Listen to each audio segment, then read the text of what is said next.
नमस्ते दोस्तों, आज हम आपको 16वीं शताब्दी के उस गौरवशाली विजयनगर साम्राज्य की एक काल्पनिक कहानी दिखाने जा रहे हैं। वह समय जब शासन था एक महान योद्धा, कला प्रेमी और न्यायप्रिय सम्राट महाराज श्री कृष्णदेवराय, जिनका दरबार ज्ञानों से भरा था।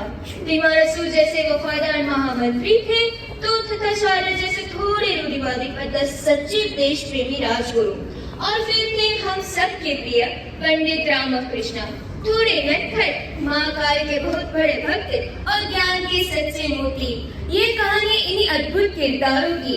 देखते हैं क्या होता है इस नाटक में। जल्दी चलिए दरबार, लगता है महाराज शीघ्र ही आने वाले हैं। सावधान, महाराज श्री कृष्णदेवराय पधार रहे हैं। महाराज श्री कृष्णदेवराय की जय। महाराज श्री कृष्णदेवराय की जय। महाराज श्री कृष्णदेवराय की जय। दरबार की कार्यवाही आरंभ की जाए।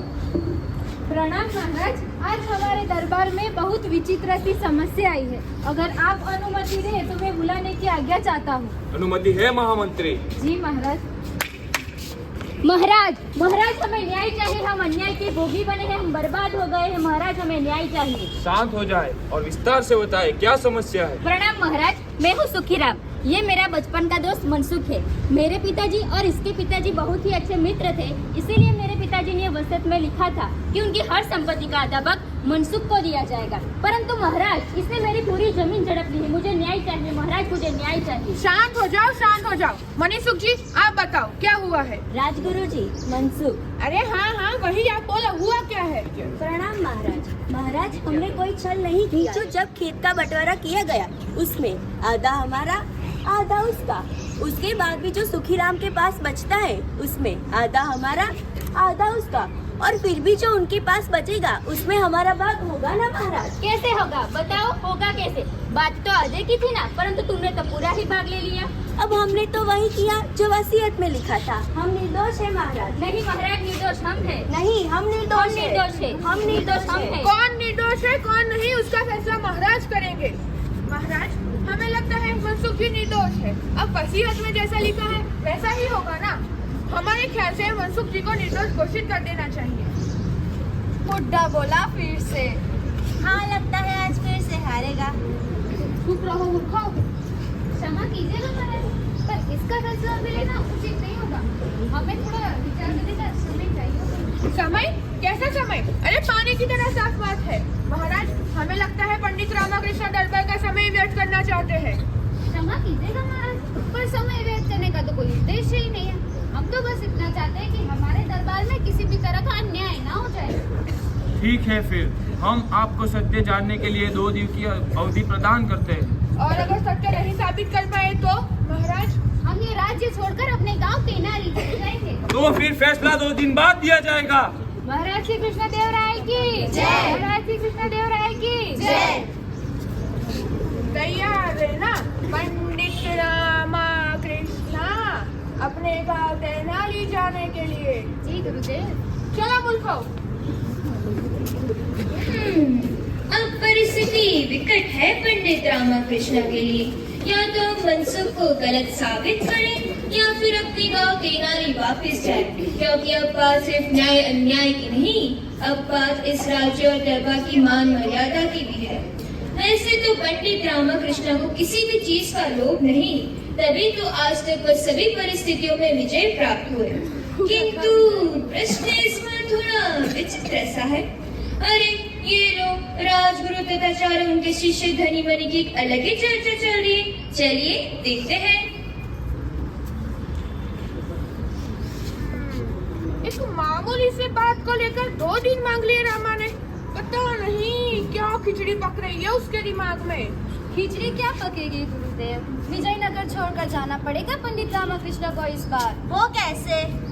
अरे महाराज को सत्य से भटकाने का गुनाह जो किया है, अंततः निर्दोष तो मनसुख जी साबित हो गए ना। और अगर उन्होंने मनसुख को गलत साबित कर दिया तो क्या मुंह के बल गिरेंगे गुरुदेव हर बार? अरे मूर्खों, भागो यहाँ से।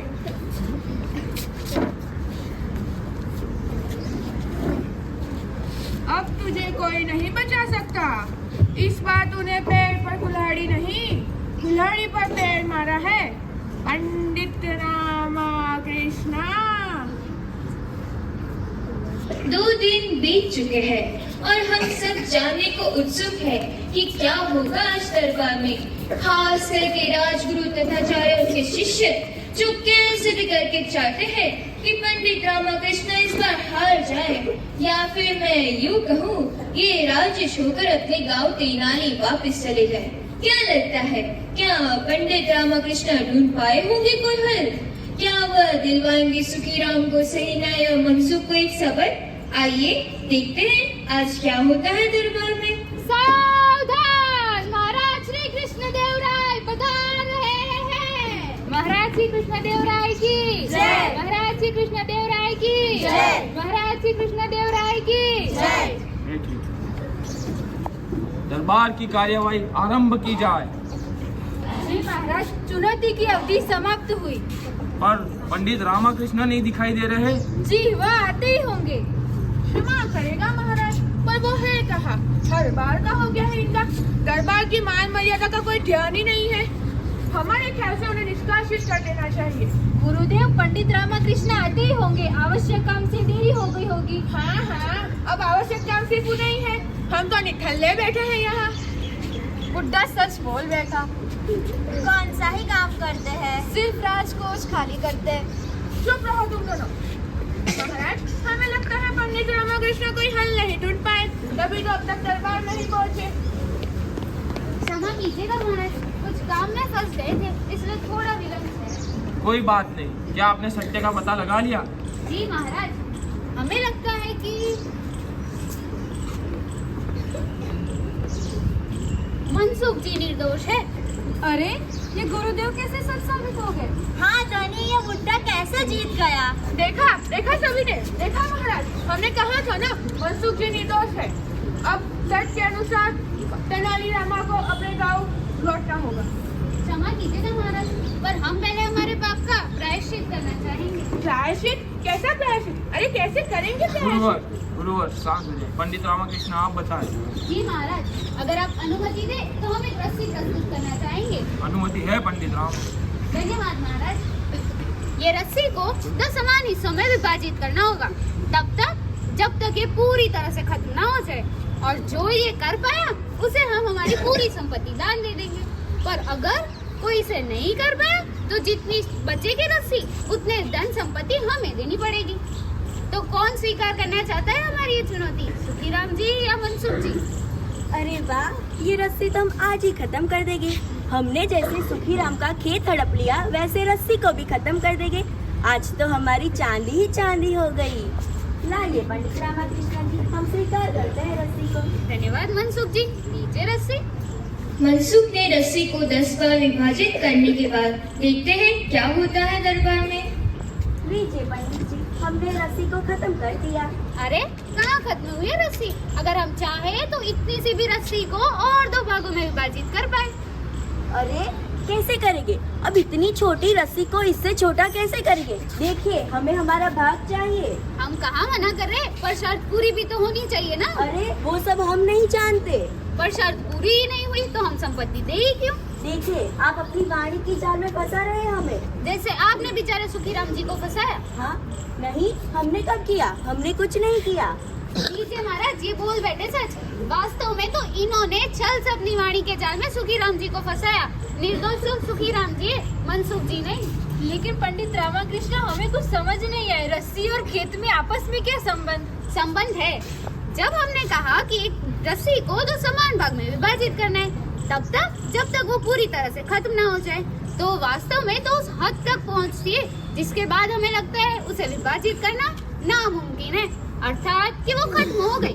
पर वास्तव में तो वो कभी खत्म होती ही नहीं है, वो सिर्फ शून्य के नजदीक पहुंचती है, कभी शून्य नहीं होती।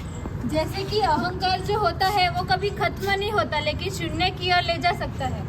जी महाराज, जैसे कोई व्यक्ति भगवान नहीं बन सकता, लेकिन भगवान के नजदीक पहुंच सकता है। बोलो हर हर महादेव। हर हर महादेव। जी गुरुदेव, अर्थात कभी कभी कोई संख्या किसी संख्या के नजदीक हम जितना चाहे उतना पहुंचा सकते हैं, पर वह कभी वास्तविक संख्या नहीं बन सकती, है ना पंडित रामकृष्ण? जी महाराज, व्यवहारिक ज्ञान के लिए हम एक संख्या के बाद की सारी संख्या को उस वास्तविक संख्या के रूप में मान लेते हैं और उसे हम लक्ष्य कहते हैं।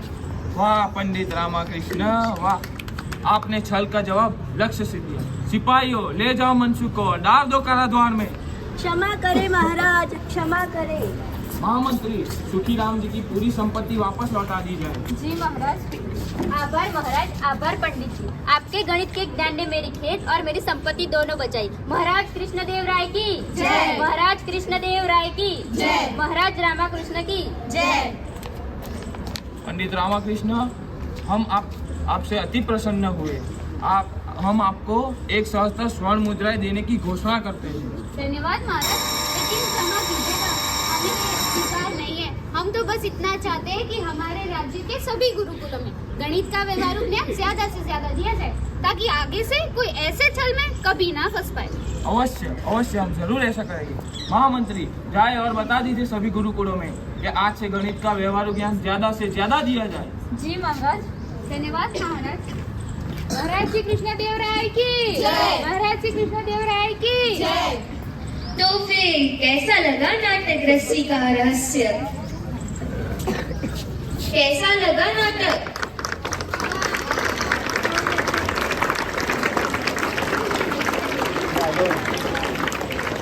अरे क्या खूब समझाया पंडित रामाकृष्ण ने। सुखीराम की समस्या के साथ साथ आज मेरी भी गणित में इस्तेमाल किए जाने वाले इस लक्ष्य जैसे तर्क की गुत्थी सुलझ गई। इस नाटक के पीछे एक गणित का कॉन्सेप्ट है, लिमिट। गणित का नियम कहता है कि अगर कोई प्रक्रिया एक बार, दो बार, तीन बार ऐसे ही बार बार करते हो और उसका उत्तर वास्तव में किसी एक ही संख्या के जितना चाहे उतना नजदीक पहुंच जाए, तो उसे उस प्रक्रिया की सीक्वेंस की लिमिट कहते हैं। मनसुख ने इसी लिमिट के घेर में सुखीराम को फंसा लिया, जिसे पंडित रामाकृष्ण ने पकड़ लिया। उम्मीद है आप सभी को यह नाटक और गणित का यह स्वाद पसंद आया होगा।